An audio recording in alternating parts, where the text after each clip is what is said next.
welcome to this session about building a bullshit language. Sorry about the language.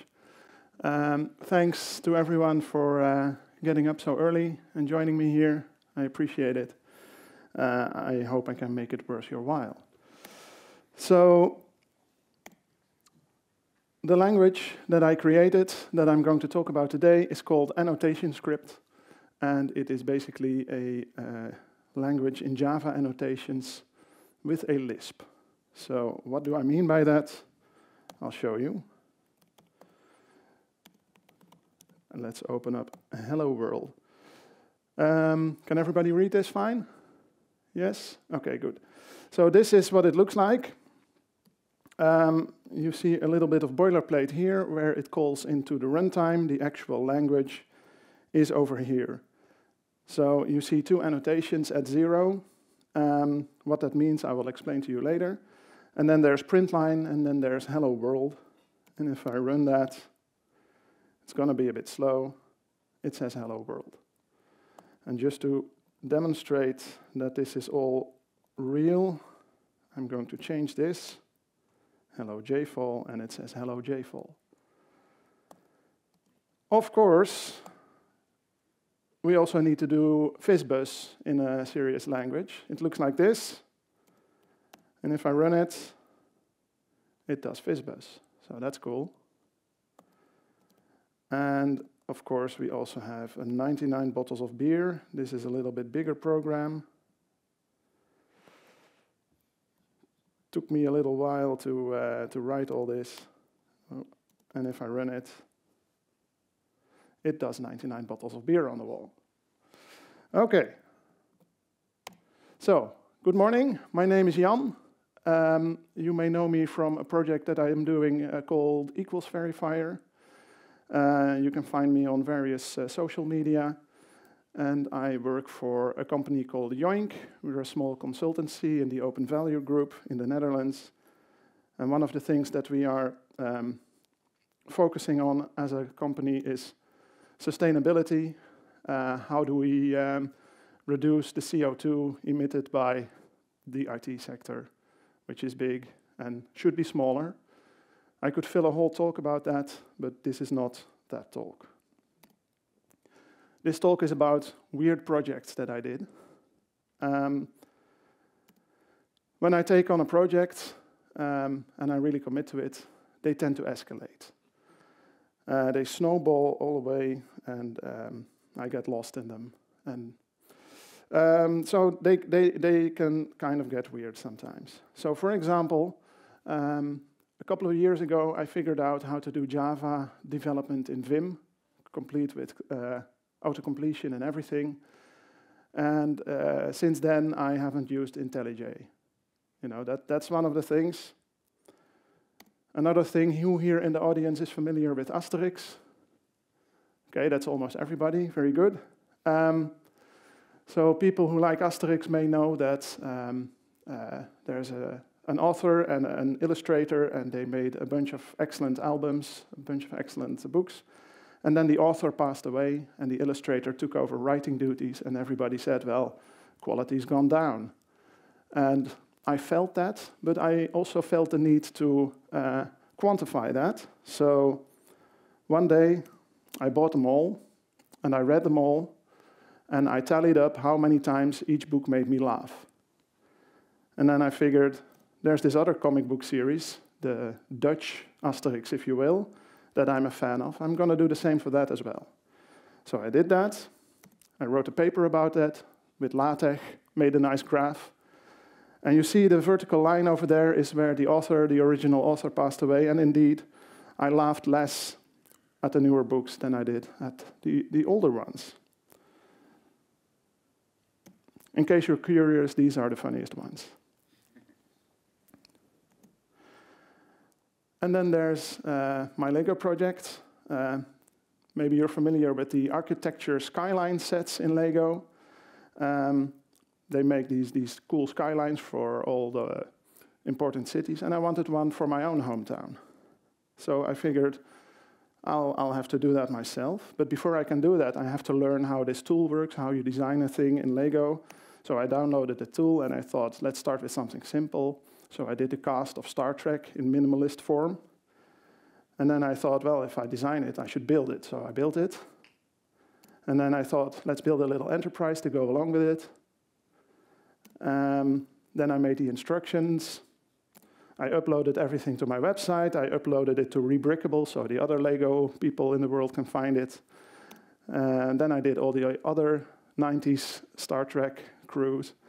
And finally, I built my hometown. It took me about 1.5 years. And then there's a weird project that I did called Parallel Java, where I set myself the challenge of not using annotations at all and still build something useful. So I made a check style rule that said, no @ allowed. If there's an @ in the code, the build will break. So that also means that you cannot do email validation, but who cares? And then it turned out that there are no decent testing frameworks for Java that do not use the @test annotation. Of course, there's still JUnit 3, but that's too old. I wanted to use something modern. It wasn't there, so I built it myself, and I used that. Then I went to todobackend.com, where they have an automated test script for a to-do app that you can write. And if you pass all of the tests, then you have a working, functioning to-do application. And the program that I wrote without all of the annotations fulfilled the entire contract, so it worked. I proved my point. And then I went to jfall and gave a talk about it. So these are some of the ways that my weird projects can escalate. And I'm here to talk about my newest weird project, where I did the opposite of Parallel Java. Instead of using no annotations, I wanted to use only annotations. So the entire programming language, you can write it within annotations. So I think this is my weirdest project yet. And you may have a question, why would you do such a thing? Why would anybody do this? I mean, it's crazy. Who would do it? Well, there were a couple of reasons. One of them was, as I mentioned, I have a thing with annotations. I don't really like them very much. But I noticed that they were intended once to be simple metadata carriers for your code. And nowadays we can do all kinds of crazy things with them, like database mapping, JSON serialization. You can do REST endpoints, you can do unit testing, you can do basically anything. However, nobody, as far as I knew, has made a Turing-complete programming language using annotations yet. So, that was a gap that I wanted to see filled. Another reason was it was 2020, we were in COVID lockdown. You have to have something to do, right? Somebody built AI image generation tools. This is an example of one. And I built this programming language. There was another reason. I had just finished reading this book, The Little Schemer. If you aren't familiar with it, go find it, because it's a great book. It's an excellent book. And it teaches you how Lisp works in a very fun and interactive way. It's not like any other book I've seen before. So I highly recommend that you read this. It's amazing. The first 8 chapters or 7 are really easy going, and then the difficulty cranks up really fast, and by chapter 10 you don't understand what's going on, so you have to read it again, and then you understand a little bit more. Another reason I wanted to do this was I wanted to have the nerd cred, right? So that's why I'm standing here today. I want to talk about it and then, get some nerd cred. And I just got excited with this. So excited, in fact, that I went on to Fiverr.com and I paid somebody to design a logo for this language. I thought it was really clever. It's a lambda because it's a functional language, but it's also an @ because annotations,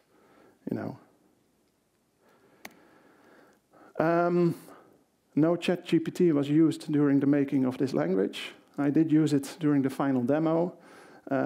When you see it, you will probably understand why. but the language itself is all me. The images are also AI generated.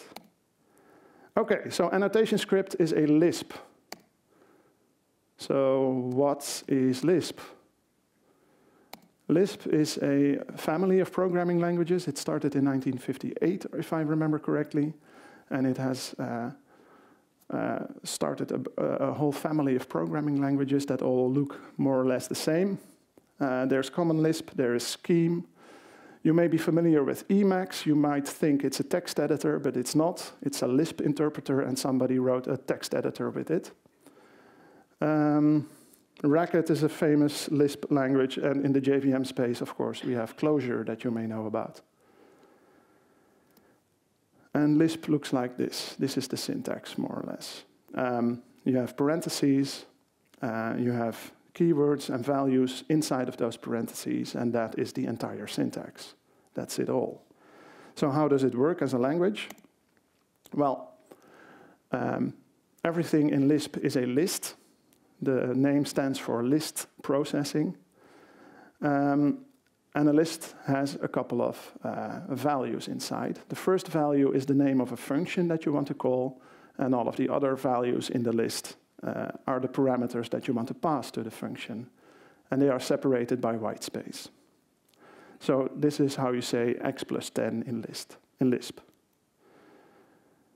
Of course, you can also nest these expressions, so you can calculate 2 times 5, and then it will be evaluated and passed into the plus function to add it to x. And the real power of Lisp comes when you start noticing that you can do the same thing for the first element of the list. So you can call a function and have it return another function, and that will be the function that you call in your expression. So depending on some condition, you can return different functions if you like. And that way you can alter the behavior of your program. So this is starting to get cool. Let's talk about the parentheses. People don't like Lisp because of all of the parentheses, but actually the number of parentheses in Lisp is similar to the number of parentheses in Java.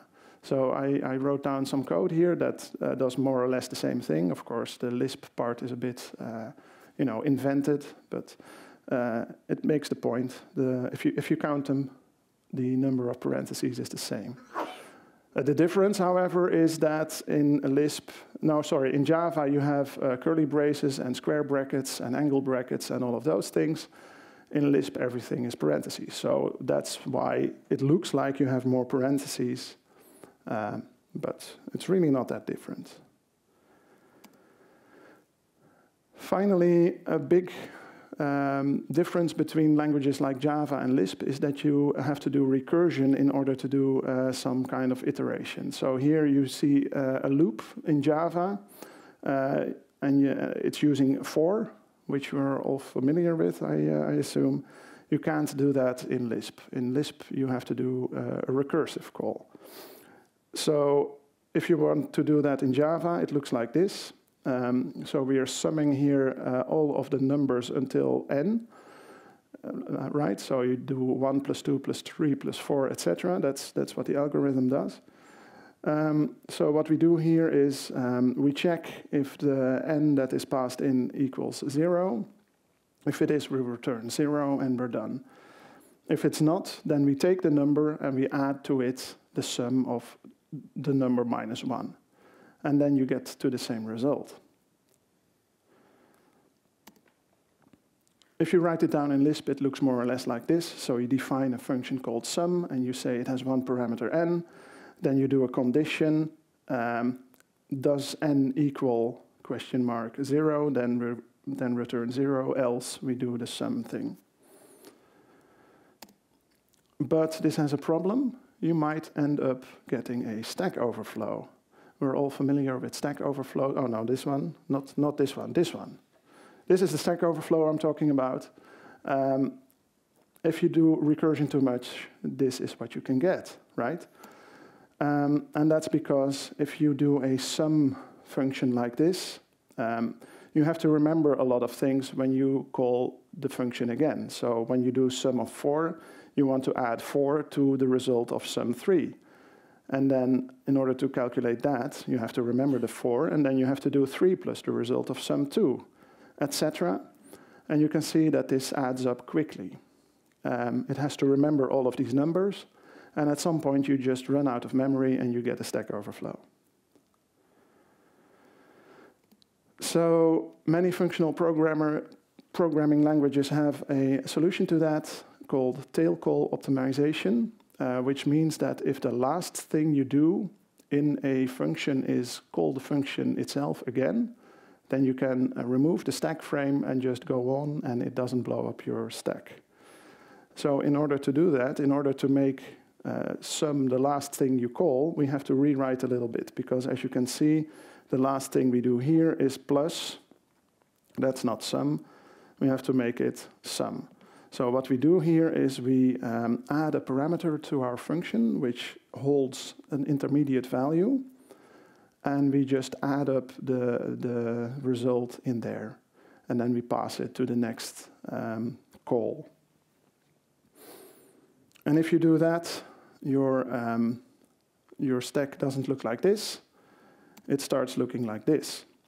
So what happens here is you have this sum function, we call it with 4, and the initial intermediate value is 0. Then we subtract 1 from the 4 because we want to go down until 0. And in the meantime, we do already add the 4 to our intermediate value. And then in the next step, we add 3 to that, and then 2 to that, etc.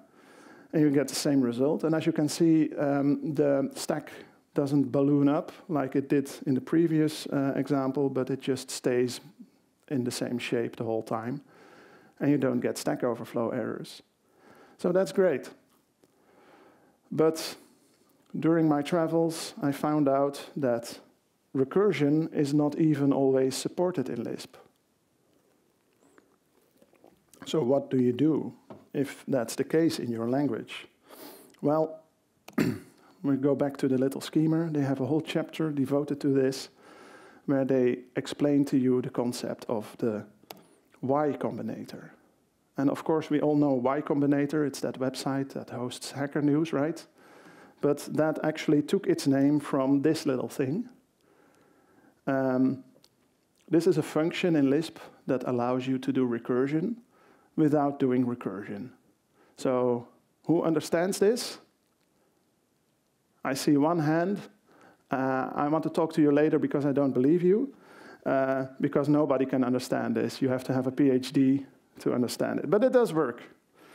So, demo time. I wrote down the Y Combinator. As you can see, I wrote it down in Lisp first, and then I have, in a comment here, I have an example from the book. I have the sum example that I've been showing you before. I have another example. And here is the implementation in AnnotationScript. So that looks reasonable, right? Here's the examples, more examples, more examples. Let's run this thing. And it does work. If you don't believe me, you can look it up later. It's all on GitHub, and you can play around with it if you like. But it works. OK, so switching gears. Let's talk about annotations in Java. I mentioned that I don't really like them, so maybe I should tell you why that is first. One of the reasons is that annotations are read and checked at runtime. So if you made a mistake, you will find out at runtime. But in the meantime, you have this really nice, compiled, strongly typed, statically typed language that can do all kinds of checks at compile time, and you're not using them because you're doing annotations.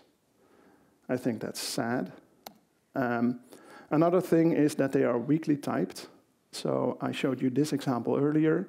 This is actually valid. You can have a method that does all of these things at the same time. What it means, I don't know, but you can do it. It works. Whereas if you have a Java class for JSON serialization, for example, you have some methods on it that do JSON serialization. And once you add your first REST endpoint to that class, a colleague is going to come to your desk and say, what the hell are you doing, right? That makes no sense. And as long as you don't add these methods to your class, they won't be there, and you can't combine them like this. And that's actually for the better. They are also stringly typed. Can anybody spot the mistake that I made here in this slide? There's an error. This is Spring security, basic stuff. Everybody should know this if you use Spring, right? I see 0 hands. OK, I forgot the parentheses. The compiler doesn't tell you about this. Maybe if you have a very smart IDE, I think maybe IntelliJ could tell you. I don't know if it does. But if you are doing a code review on GitHub and are too lazy, like me, to actually check out the PR, you're not going to see this, probably. Whereas if you do this in pure Java, the compiler will just tell you immediately. Annotations are kind of hard to discover. So if I have a string class and I want to call a method on it, but I forgot what it's called exactly or what the parameters should be in which order, I can just type it in and press the dot, and the IDE will tell me what the options are. But if you want to secure a REST endpoint and you don't know the name of the annotation, well, the IDE is not going to help you because you can press an @ sign, but no suggestions will come up. You have to read the documentation. So that makes them a little bit hard to discover. And they're also hard to debug, because if you control-click on a method, you get to see code. But if you control-click on an annotation, you get to see an interface with some properties, but no code. And if you want to find out what the annotation is doing, well, you have to dig deep into your framework. And that can be annoying. You can't set a breakpoint on an annotation either. Finally, they're kind of slow as well, because annotations, as I said, are read at runtime. So when you start up your application, the annotations have to be found in your class files. So they have to be processed at startup, and this is why Spring Boot applications take a little time starting up. Anyway, enough about that. Let's write some AnnotationScript. So I didn't get it right the first time. And my first attempt looked like this. This looks reasonable, right? I thought, let's have a parenthesis annotation and put all of it inside, and then we can have another parenthesis annotation inside of that if we want. Java says no. You are not allowed to do nesting of annotations. OK, I didn't know that, but OK, fine. Try something else. My second attempt looked like this. I thought, let's have an open annotation to, have an open parenthesis, and close to close the parenthesis, and then have some symbols in between, and maybe some opens and close in between that, so I can nest things around. That should work. And it does. And Java, being very helpful, says, I will group these annotations for you. So you get a list of all the open annotation, a list of all the symbol annotations, and a list of all the close annotations, and you completely lose the structure of your program. Excellent. But, I went to university. I'm a smart guy, right? I can fool the compiler. I can fix this. I can make an interface syntax and have my annotations extend that interface. I see somebody shaking his head on the first row here. Nope, that's not allowed. You cannot do any extending annotations. So, bad luck. And then I had my fourth and fortunately final try. I thought, let's make an annotation that signals the level of indentation of my program. So we start at 0, and then every time I want to nest something, I go to 1, 2, 3, etc. And Java says, OK, that's great. Let's do that. No problem. The only thing is, you can make as many of these as you like. You can go as deep as you want, but you have to write all of the code for all of these annotations and process them separately. So, that's boring. That sucks. So I decided I will go from 0 to 11. Why these numbers? Well, Edsger Dijkstra, famous Dutch computer scientist, once said, all counting should start at 0, and who am I to disagree with him? So I started at 0. And I decided to stop at 11 because in the Netherlands, especially in the south, 11 is considered the crazy number, het gekke getal, seemed appropriate. And if your indentation goes over 12 levels, you're probably doing something wrong anyway. Actually, I did run into this limitation at one point, so I had to implement an importing system. You know, that's great. So, how does Lisp and AnnotationScript, how do they relate to each other? This is a piece of Lisp code, a Lisp expression, very simple one. If you put everything on a new line, it looks like this. If we add some random spaces, it looks like this. And then you can fill in the annotations, and it's the same, right? As you can see, the same things, except there's a little bit more boilerplate. There's, you know, a bunch of parentheses. Yeah, the parentheses are just very noisy in this language. That's what it is. So how does this implementation work? How did I build this beast? Well, first of all, implementing Lisp is seen by some people as a sort of rite of passage. So if you're learning a new programming language and you have done the Hello World and you have done the FizzBuzz, then many people, or some people at least, like to implement Lisp because it is complicated enough that you learn something about a language. You see a bunch of APIs within a language, but it is also simple enough that you can do it in like 2 afternoons. It's not as hard as it looks, and therefore it's a nice project to do when you're learning a language. Or, yeah, in my case, I already knew the language Java, but I learned a bit about annotations. So how do you actually go about implementing Lisp? Well, I admit that I followed a tutorial. Peter Norvig wrote a really nice one about how to implement Lisp in Python. Python is a language that I already knew, so translating it to Java was not that hard. And it uses this architecture. So you have a bunch of code, you put it into a parser, the parser has a tokenizer. These two things together produce an abstract syntax tree, and give that tree to an evaluator. The evaluator has an environment where you can look things up, and that produces the output of the program. Simple enough, but how does it work in practice? Let's take a closer look.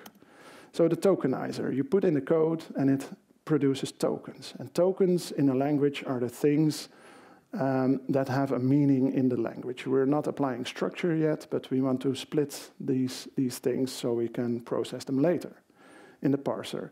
So that means every parenthesis is a separate token, and every identifier, every value is also a separate token. Fortunately, I have annotations, and every annotation represents a token. So once I process the annotations, I'm done. So that was pretty easy. The architecture, let's see, the parser was a little bit more interesting maybe. It accepts these tokens and it produces a syntax tree.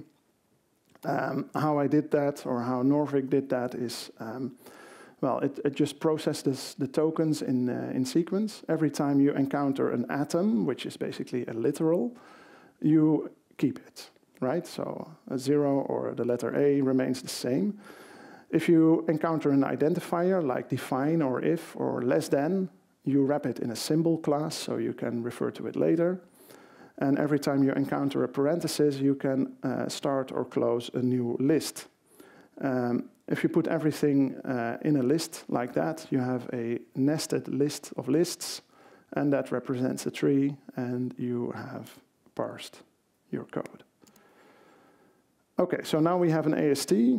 Let's look at the environment. The environment is basically a hash map. It contains all of the identifiers and what they mean. This includes values and functions.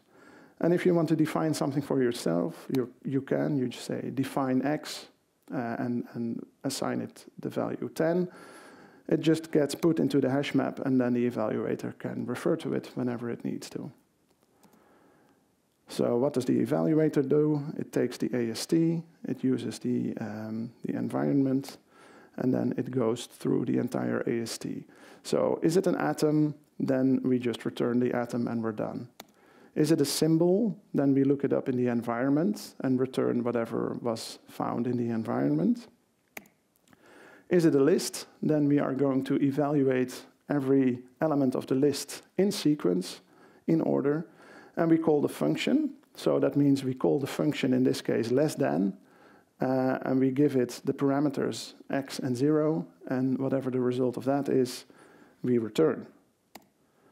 And then basically we're done. However, this is a recursive algorithm, and as I mentioned, AnnotationScript itself is also a language in which you have to do a lot of recursion. So that's recursion into recursion, and then the stack goes away hard.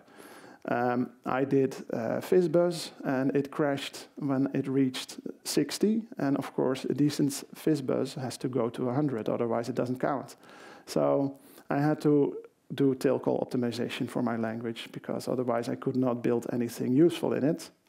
You know, useful. Fortunately, Peter Norvig had a follow-up blog post where, among other things, he explains how you do this. So I did it too. It involved adding some mutability to my code, which I was a bit sad about, because up till then it was very functional and very immutable and very squeaky clean, and now I had to add mutability. So that was sad, but you know, I did it. And then you can evaluate procedure calls or function calls in place.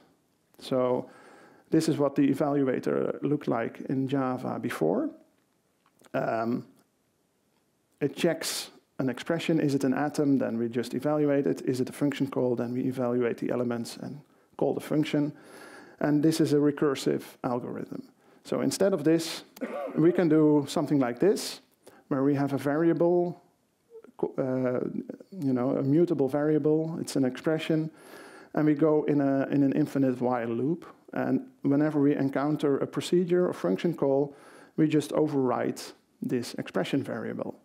And if we encounter an atom or something else, we can just return, and that breaks out of the loop, and then you can continue with the program. And that works. I had no more Stack Overflow, and I could do my FizzBuzz, and I was happy. Okay, so interlude. This is FizzBuzz. You maybe already saw it earlier in the demo. Who would like to write this language? Come on, nobody? I'll lower my hand because I don't want to either. It sucks. It really sucks, because every time you made a mistake and you have to adjust the level of indentation, you have to change all of these annotations. It's really awful. So nobody has time to do that nonsense. It's better to just write normal Lisp, wrap it into a Java string. Then you can add spaces around all of the parentheses and do a string split on the spaces, and then you have tokens. And when you have tokens, you can write a code generator, and life is much easier. So I found a way to write my language without writing my language. I made myself obsolete. It's awesome. So let's recurse, because in chapter, I think it was chapter 10 of the little schemer, they explain how you can write a Lisp evaluator in Lisp. So, of course, I had to do that too, right? Let's go to the demos.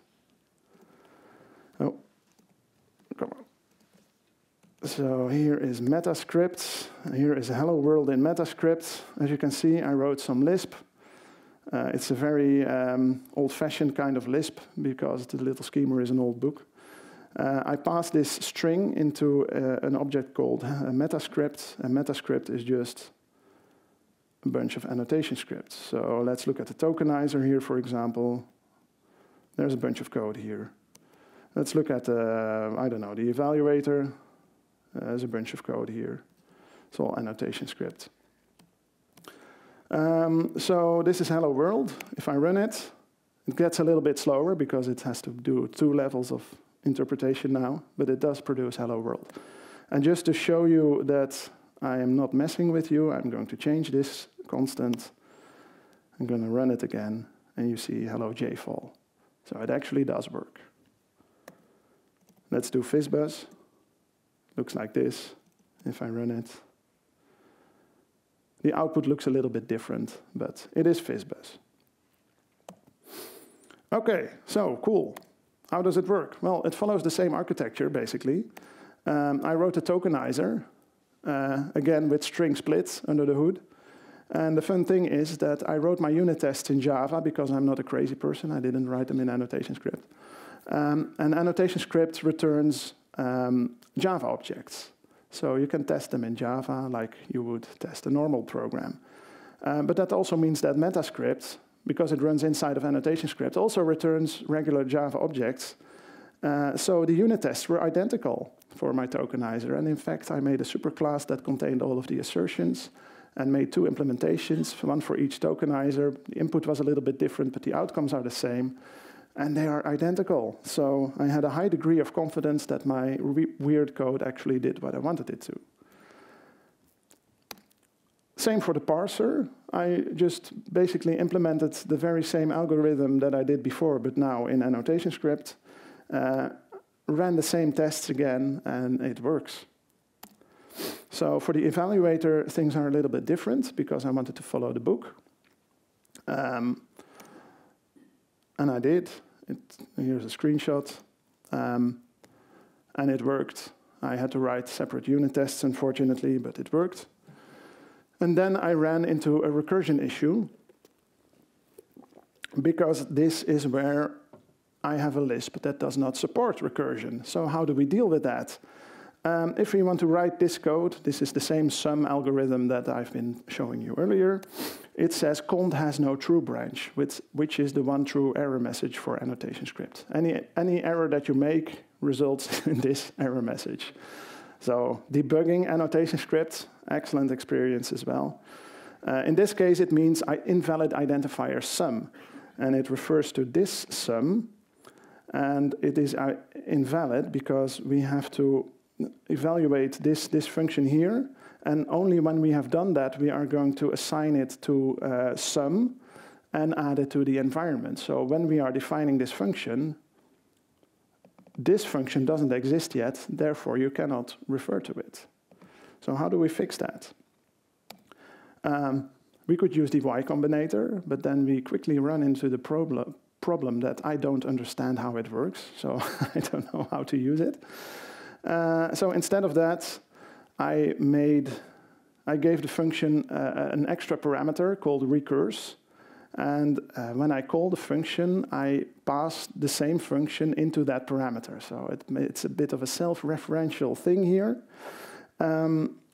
So I call here sum for sum, and then sum gets assigned to this recurse variable, and this is perfectly available, and I can totally call it in here if I just don't forget to also put it here to pass it as a parameter to the next iteration.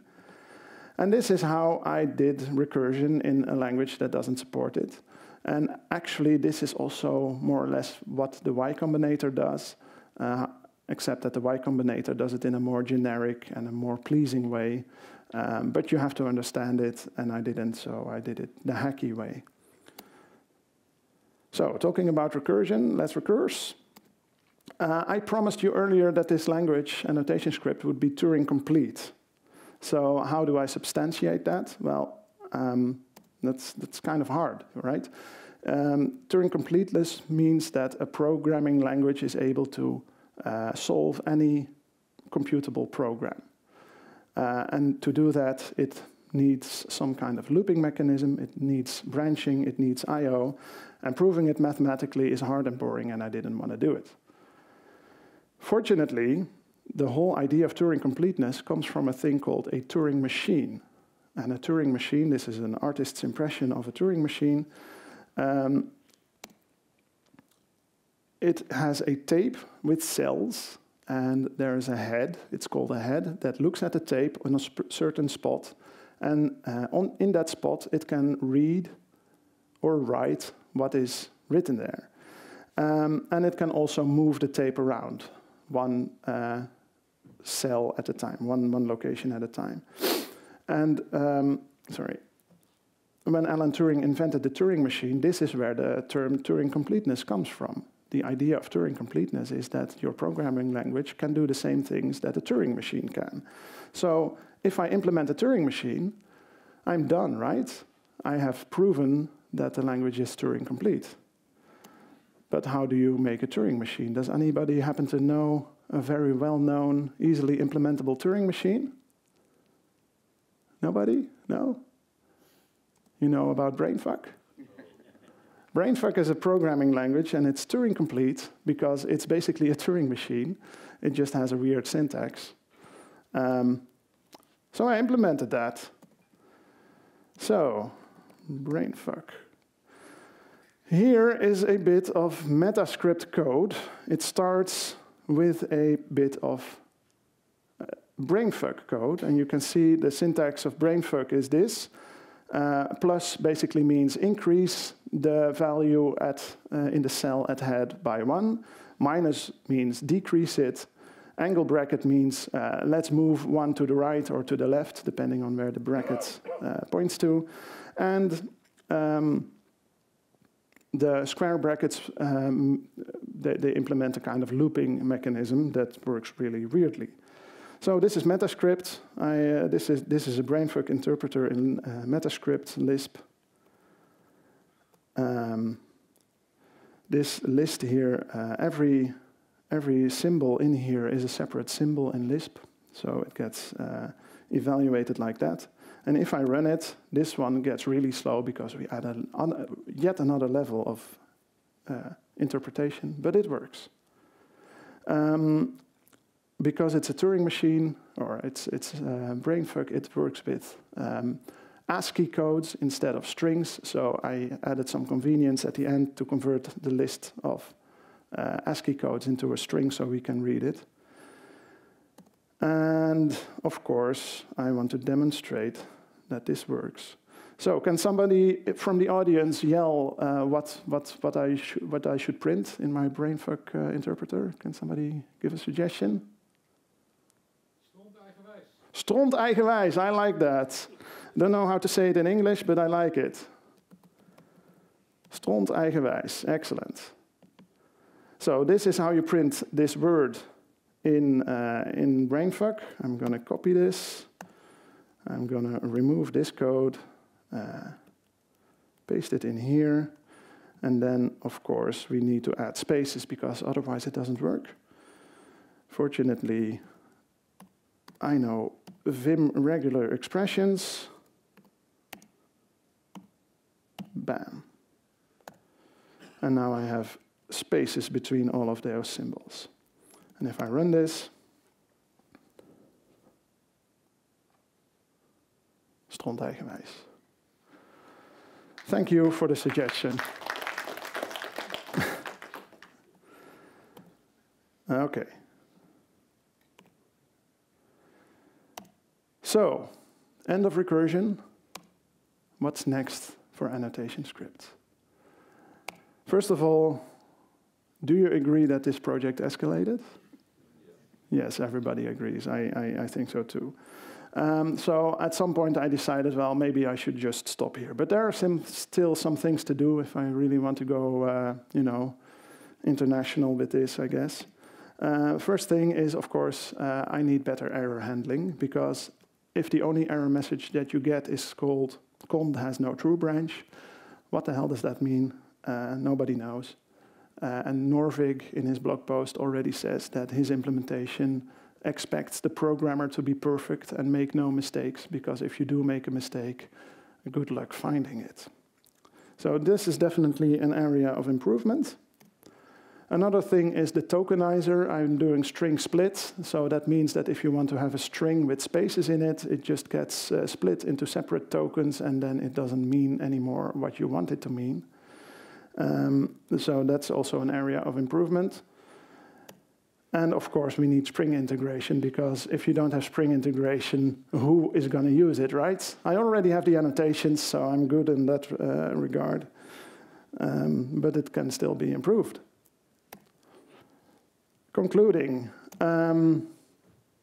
I learned a lot about annotations from this project. I did not know about the nesting or the grouping or all of the other weird restrictions that Java puts on annotations. I learned a lot about Lisp because I was familiar with it before, but I had never really written anything serious. And it was fun. It was just fun to do. I enjoyed myself. I will leave you with this quote. Greenspun's 10th rule says, any sufficiently complicated program contains an ad hoc, informally specified, bug-ridden, slow implementation of half of common Lisp. And I think that certainly applies to this one. And that's it. Thank you very much. Are there any questions?